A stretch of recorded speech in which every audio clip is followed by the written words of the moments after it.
नमस्कार। आप देख रहे हैं संतोष पाठक ऑफिशियल। आप सबका स्वागत और अभिनंदन। मेरे साथ हैं संतोष जी। संतोष जी का भी बहुत बहुत स्वागत, बहुत बहुत अभिनंदन। बहुत बहुत धन्यवाद शिव जी। तमाम दर्शकों को नमस्कार। और मैंने कहा था ना, ये मामला ऐसा है जिसमें कोई भी अपना हाथ नहीं डालना चाहता। हर आदमी अपने आप को बचाने की कोशिश कर रहा है। अब ये देखिए कि मोदी जी की खाल इतनी मोटी है, माफ कीजिएगा, प्रधानमंत्री है लेकिन कई बार शब्दों का इस्तेमाल करना पड़ता है शिव जी।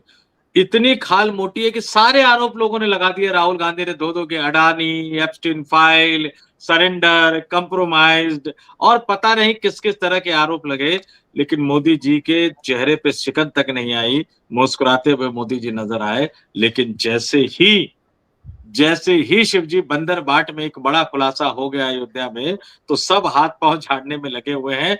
योगी के पास रिपोर्ट आई, उन्होंने कहा नहीं नहीं आप जानो, आपका काम जानो।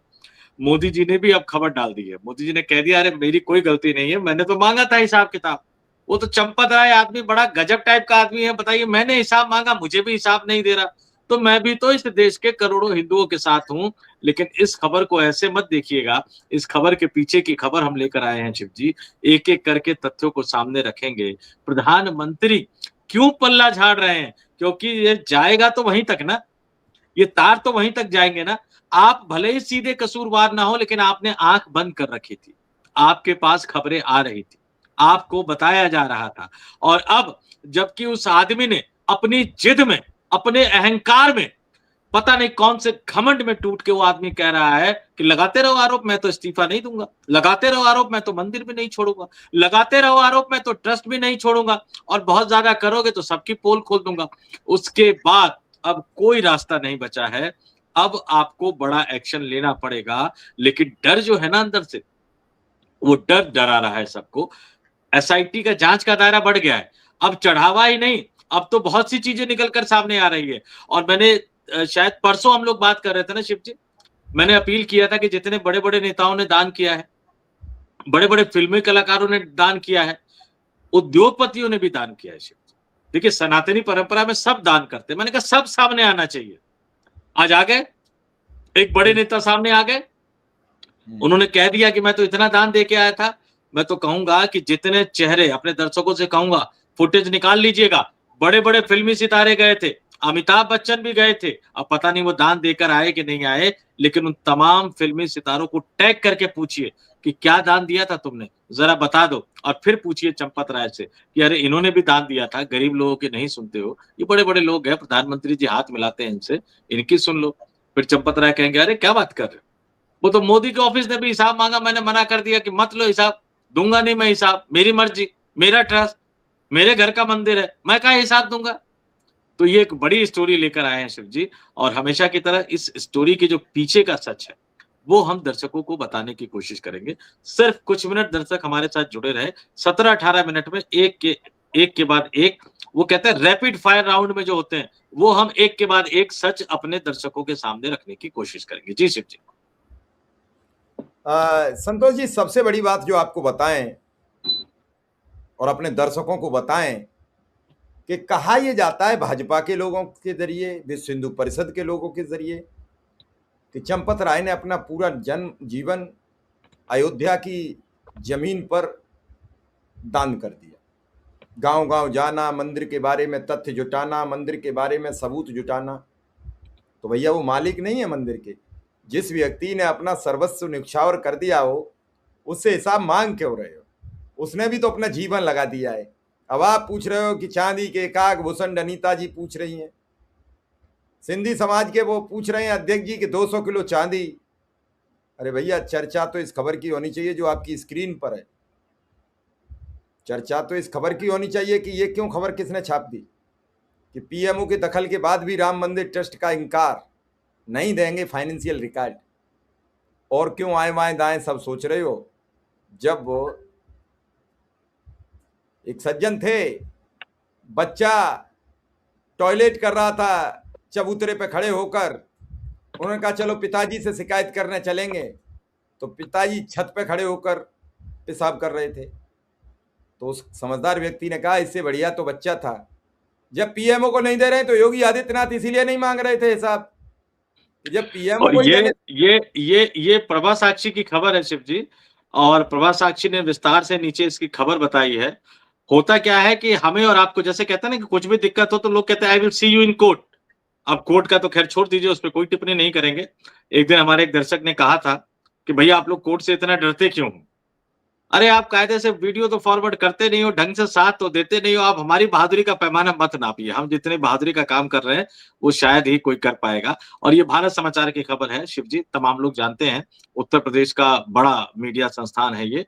और इसकी खबर में इसमें जो इन्होंने पोस्ट किया है सोशल मीडिया पर, ये समझ लीजिए। बीजेपी के एक नेता हैं शिव जी, स्थानीय नेता है। जब ये पूरा मामला सामने आया, तो बीजेपी के उस नेता ने प्रधानमंत्री कार्यालय को पत्र लिखकर जांच की मांग की। अब डॉक्टर रजनीश सिंह है बीजेपी के नेता। प्रधानमंत्री कार्यालय में ये एक सिस्टम होता है काम करने का। अगर आप किसी भी विभाग की शिकायत करेंगे या किसी भी जिले की या किसी भी राज्य की शिकायत करेंगे, तो प्रधानमंत्री कार्यालय अपना नोट लगा के वहां के स्थानीय प्रशासन को भेज देता है। तो प्रधानमंत्री कार्यालय ने नोट लगा के भेज दिया, डीएम के पास गया। डीएम ने राम मंदिर ट्रस्ट से मांगा कि भैया दे दो, अब तो प्रधानमंत्री कार्यालय हिसाब मांग रहा है।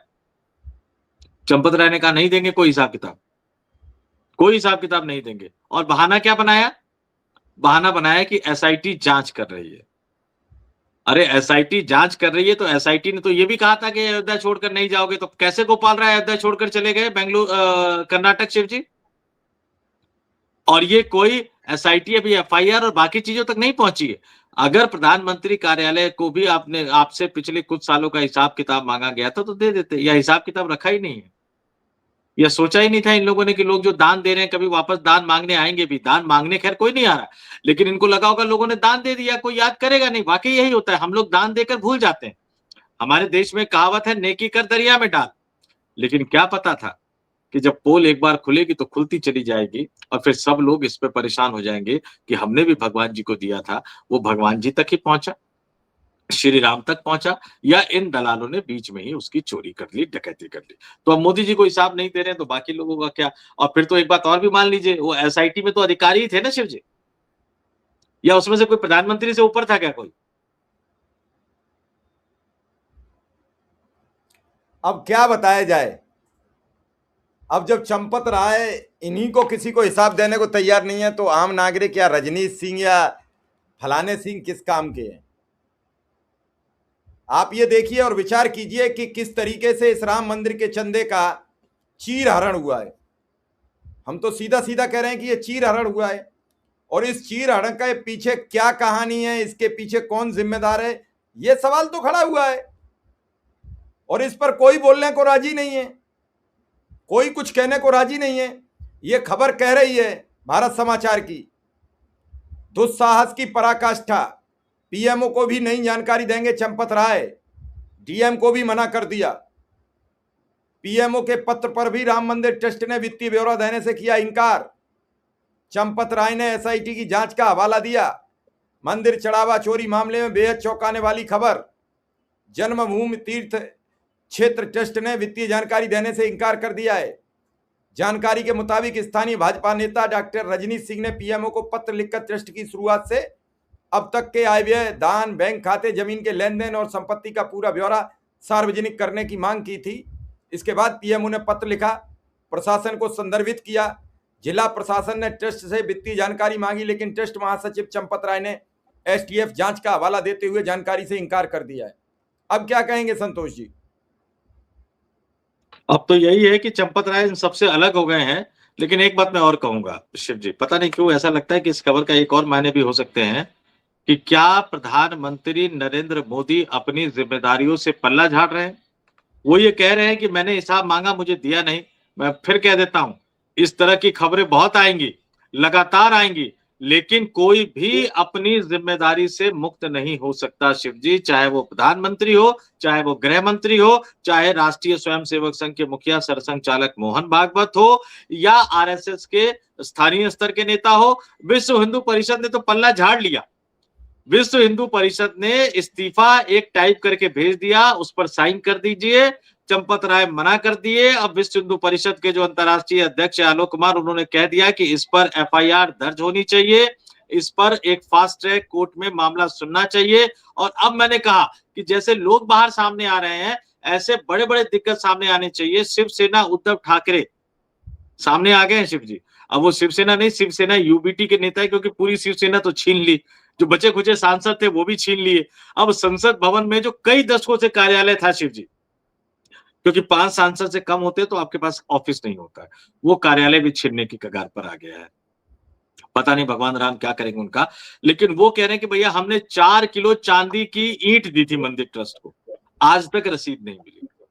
हमने 1 करोड़ रुपया चेक दिया था, कहां गया वो पैसा? ये तमाम चीजें हैं और बाकायदा इसको लेकर लखनऊ के थाने में तहरीर दी गई है। अब वो मामला दर्ज होगा या नहीं होगा वो तो हम आप सब लोग जानते हैं, लेकिन वो भी खबर जरा मैं दर्शकों को बता देता हूं कि अयोध्या के श्री राम मंदिर में चढ़ावा चोरी के मामले में शिवसेना उद्धव ठाकरे की तरफ से सरोजिनी नगर थाने में एक तहरीर दी गई है। शिवसेना के उत्तर प्रदेश प्रमुख डॉक्टर अनिल सिंह ने तहरीर में आशंका जताई कि पार्टी की तरफ से राम मंदिर ट्रस्ट को दी गई चांदी की ईंट चोरी हो गई है। कई वर्ष बीत जाने के बावजूद उन्हें आज तक ईंट की रसीद भी नहीं दी गई। उस समय तो उद्धव ठाकरे का बड़ा इकबाल हुआ करता था, अगर उनको रसीद नहीं दी गई तो ये जो 2-4 लोग, जो साधारण लोग, अब सिंधी समाज को क्यों देंगे चंपत राय? जब प्रधानमंत्री को नहीं मान रहे, जब उद्धव ठाकरे को नहीं मान रहे, तो क्यों देंगे उनको? आप समझिए इनका, ये तो मतलब ऐसा हो गया कि ये सबसे सुपर डुपर बन गए। अब आगे उन्होंने क्या कहा, शिवसेना के नेता उद्धव ठाकरे के आरोप लगा रहे हैं, जो उन्होंने सरोजनी नगर थाने में तहरीर दी है। वो कह रहे हैं कि यह भी नहीं बताया गया कि ईंट कहां है और उसका क्या इस्तेमाल हुआ है। उन्होंने कार्रवाई की मांग की है। सरोजनी नगर निवासी अनिल सिंह ने कहा कि 24 नवंबर 2018 को शिवसेना के पक्ष प्रमुख उद्धव ठाकरे ने राम जन्मभूमि मंदिर निर्माण के लिए 1 करोड़ रुपए का चेक दिया था। हजारों शिव सैनिक और साधु संतों के सामने 4 किलोग्राम, शिव जी, 4 किलोग्राम वजनी चांदी की ईंट भी मंदिर ट्रस्ट को भेंट की गई थी, लेकिन मंदिर ट्रस्ट ने आज तक इसकी रसीद नहीं दी है। और अब उन्होंने आशंका जताई है कि रुपयों के साथ ही 4 किलो वजन की ईंट भी चोरी हो गई है। उन्होंने ईंट की वर्तमान स्थिति और अभिलेखों के संबंध में विस्तृत जांच और मुकदमा दर्ज कराए जाने की मांग की है।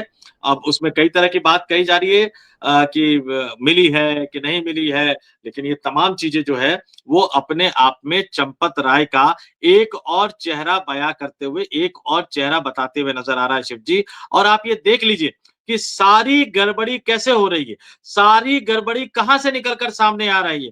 क्यों ये ट्रस्ट हिसाब किताब देने को तैयार नहीं है? क्यों ये ट्रस्ट बताने को तैयार नहीं है? पैसा कहां खर्च हुआ, कैसे खर्च हुआ? आखिर ये ट्रस्ट क्या अपने आप को सबसे ऊपर समझ चुका है? ये ट्रस्ट अपने आप को सुपर डुपर समझ चुका है? क्या चंपत राय की कोई जवाबदेही नहीं बनती है? क्या चंपत राय किसी के प्रति जवाबदेह नहीं है? और जब चंपत राय किसी के प्रति जवाबदेह नहीं है तो उन्हें बच निकलने का मौका क्यों दिया जा रहा है? क्यों बार बार उनके सामने समझौते का फॉर्मूला पेश किया जा रहा है कि वो बीमारी के नाम पर इस्तीफा दे दे, राम मंदिर का प्रांगण छोड़ दे, अयोध्या छोड़ दे, उत्तर प्रदेश छोड़ दे, दिल्ली चले आए या महाराष्ट्र चले जाए? क्यों इस तरह की बातें उनको कही जा रही है? क्यों इस तरह का जो मौका उनको दिया जा रहा है? सीधी सी बात है शिव जी कि 3 लोग इस पे कार्रवाई कर सकते हैं। भागवत ने करके देख लिया, विश्व हिंदू परिषद ने करके देख लिया, इस्तीफा देने को तैयार नहीं है चंपत राय। तो जाहिर सी बात है कि अब सबूत तो एसआईटी जुटा रही है। संजय सिंह ने पूछा, 11 मिनट में 12 सबूत दिए उन्होंने, तो अब सीधे सीधे एफआईआर दर्ज करके चंपत राय को गिरफ्तार करना चाहिए। अब वो गिरफ्तार का काम योगी आदित्यनाथ करेंगे, पता नहीं क्यों वो टाल रहे हैं। या दूसरा काम क्या है? दूसरा काम ये है कि इस ट्रस्ट का पुनर्गठन कर दिया जाए। अगर वो इस्तीफा देने को तैयार नहीं है तो केंद्रीय गृह मंत्री अमित शाह बाकायदा एक संसद नहीं चल रहा है तो ऑर्डिनेंस लेके आ जाए, नोटिफिकेशन जारी कर दे, इस ट्रस्ट को बंद करके नए तरह से ट्रस्ट का पुनर्गठन करे, उसमें नए सदस्यों को शामिल करे, या फिर इसी ट्रस्ट में से चंपत राय को बर्खास्त कर दिया जाए। और तीसरा काम, मोहन भागवत को सार्वजनिक रूप से बयान देना चाहिए कि चंपत राय उनके कहे में नहीं है, चंपत राय उनकी बात मानने को तैयार नहीं है, चंपत राय हिसाब किताब देने को तैयार नहीं है। तो राष्ट्रीय स्वयंसेवक संघ का परिवार अब चंपत राय को बेदखल करता है, अखबारों में विज्ञापन दे दे अगर उनको वो क्या बोलते हैं बयान नहीं भी देना है। इसके अलावा और क्या चाह रहा है? सजा तो मिलनी चाहिए शिव जी, और सजा तो मिलेगी। जितनी देर करेंगे उतना ही इन सब के चेहरे पर भी कालिक मलती चली जाएगी शिव जी। संतोष जी, ये पूरा जो प्रकरण चल रहा है इसमें इतनी कालिख लग चुकी है कि ये मिरर के सामने या शीशे के सामने भी जाकर बैठेंगे तो इन्हें लगेगा कि हम बहुत बुरा काम कर रहे हैं। आप देखिए किस तरीके से हिंदू हृदय सम्राट का नारा देने वाले नरेंद्र मोदी एक शब्द नहीं बोल पा रहे हैं। किस तरीके से इस देश के मोदी के बाद दूसरा जो हिंदुत्व का चेहरा बनने जा रहे हैं योगी आदित्यनाथ, तो उनके राज्य में ये घटना घटती है, वो आदि बात नहीं कह पा रहे हैं। आप एक किसी बीजेपी के बड़े नेता का इस राम मंदिर पर हमें बयान दिखा दीजिए, मैं समझूंगा कि मैं झूठ बोल रहा था। पूरे प्रकरण पर एक बयान नहीं आया और योगी आदित्यनाथ ने तो खुल के ये कहा कि इस पर बयानबाजी नहीं होनी चाहिए। लेकिन जिस तरीके से चंपत राय पैसे लेके चंपत हो गए, उसके बाद भी सीना खोल चौड़ा करके उस मंदिर का ध्वजारोहण कर देते हैं, बयान देते हैं, लोगों को संबोधित करते हैं। ये अपने आप में एक, संतोष जी, अजीब और गरीब कहानी है कि कौन है, या तो चंपत राय के खिलाफ, चंपत राय के पास इन सबकी नसें हैं, वो जिस नस को पकड़ते हैं वही विलविलाने लगता है, और या फिर चंपत राय इतने सशक्त हैं, कोई ऐसी सीडी, कोई ऐसा वीडियो, कोई ऐसा प्रपत्र है चंपत राय के पास जो चंपत राय झुकने को तैयार नहीं है, और वो बस बताते हैं कि मैं तो बस ऐसा करूंगा। क्योंकि चंपत राय के खिलाफ जो इतनेर सिंहानंद ने जो बयान खोलकर दिया है, वो कई लोगों की आंखें खोल देता है कि वो ड्राइवर नहीं, नहीं मैं उन सब पर प्रयोग कर ही नहीं सकता, मैं उन सब पर बात ही नहीं कर सकता। हाँ, उस पे हम बात ही नहीं कर सकते, वो तो भाई संघ जाने और संघ का काम जाने। और ये जिन्होंने बयान दिया है, जिन्होंने बयान दिया है शिव जी, उनको लेकर भी संघ उनके फेवरेबल ही रहता था आमतौर पर देखा जाए तो, वो सबके फेवरेबल है, तो वो भागवत साहब का काम जाने। इस मंदिर में, इस मंदिर प्रकरण में वो ही एक दूसरे की धोती उतार रहे हैं जो इसके सही समर्थक रहे हैं, लेकिन अब तक धोती उतार नहीं पा रही है। एक बयान और आया है शिव जी, एक बयान और आया है परवीन तोगड़िया का। अब परवीन तोगड़िया से बेहतर इनकी नस नस कौन जान सकता है। परवीन तोगड़िया चंपत राय के गुरु रहे हैं।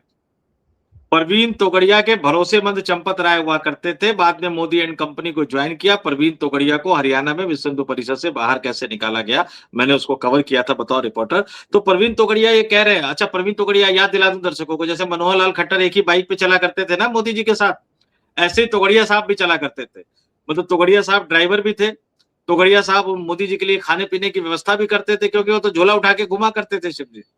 बाद में जब तोगड़िया साहब ने हिसाब किताब लेना शुरू कर दिया होगा तो इनको भी किनारे कर दिया, उसके बाद से मुलाकात कभी हुई नहीं पाई। तो परवीन तोगड़िया ये कह रहे हैं कि राम मंदिर चढ़ावा चोरी मामले का केस फास्ट ट्रैक कोर्ट में चलाया जाए और दोषियों को फांसी की सजा दी जाए। ये जो case fast track court, FIR, ये मांग विश्व हिंदू परिषद भी कर रहा है। तो धीरे धीरे ही शिवजी सही, वो कहीं ना कहीं ऐसा लग रहा है कि चंपत राय को अब आईना दिखाने की कोशिश की जा रही है।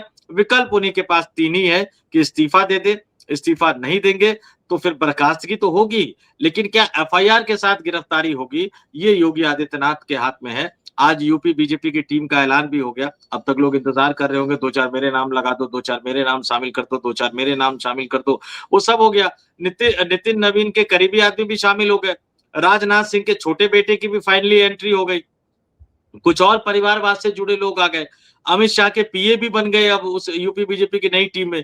मेरे बहुत पुराने करीबी मित्र जो हैं वो भी पत्रकारिता छोड़कर आज राजनीति में आ गए हैं, वो भी बीजेपी की नई टीम में शामिल हो गए हैं। तो सबको जोड़ जाड़ के सबको उसमें शामिल किया जा रहा है। ब्राह्मणों का कद घटा दिया गया है, ओबीसी पे ज्यादा फोकस कर रहे हैं। तो ये अपने आप में कई तरह की बातें हैं। तो अब जो उत्तर प्रदेश का जो अगड़ी जातियों का जो समूह है वो सोच ले भैया कि बीजेपी कितना उनका हितैषी है। जो दलित है वो सोच ले बीजेपी उनकी कितनी हितैषी है। मायावती दलितों को भी लुभाने की कोशिश कर रही है, ब्राह्मणों को भी लुभाने की कोशिश कर रही है। अब मायावती की कोशिश कामयाब तो तब होगी शिवजी जब वो मैदान में उतरेंगी। तो वो कितना मैदान में उतरेंगी पता नहीं, लेकिन चलिए जो पदों की टीम की बंदरबाट होनी थी वो तो हो गई। अब तो योगी जी, मोदी जी, भागवत जी आ जाइए मेन उस पे। जिन भगवान राम के लेकर आप सत्ता का सुख भोग रहे हैं उनके चढ़ावे में चोरी हुई है। जमीन के कागज तो सीधे सीधे संजय सिंह ने रख दिए, उसमें तो कोई जांच की बात भी नहीं है। 5 मिनट पहले किसी ने जमीन खरीदी, उसका कई गुना 5 मिनट बाद ट्रस्ट ने खरीद ली, और दोनों में गवाह के रूप में अनिल मिश्रा के सिग्नेचर है जो संजय सिंह कह रहे हैं। तो ये तो खुला खुला मामला गड़बड़ है, उसमें भी क्या कोई जांच पड़ताल की जरूरत है क्या? करिए, कार्रवाई कीजिए। इस देश का हिंदू समाज, इस देश का सनातन समाज आपको बहुत उम्मीदों से देख रहा है। अब क्या कह सकते हैं भैया, जब चंपत राय प्रधानमंत्री को भी मना कर चुके हैं तो हिम्मत तो दिखानी पड़ेगी, उसके लिए तो बड़ी हिम्मत की जरूरत पड़ेगी शिव जी। बाकी दर्शक हमें बताए कि इस खबर पे कितना भरोसा है कि प्रधानमंत्री को मना कर दिया या जानबूझ के इस खबर को इस समय मीडिया में डाला गया है। जय शिव जी। नहीं, बिल्कुल, हमें तो दर्शकों के कमेंट का इंतजार रहेगा। फिलहाल इस खबर को यहीं विराम देते हैं और दर्शकों से ये कहेंगे कि हमें जरूर बताइए कि चंपत राय ताकतवर हुए हैं या कमजोर। चंपत राय पर आपके हिसाब से किसका हाथ हो सकता है, हमें जरूर लिख भेजें, हमें प्रतीक्षा रहेगी। संतोष जी का बहुत बहुत आभार, बहुत बहुत धन्यवाद। बहुत बहुत धन्यवाद।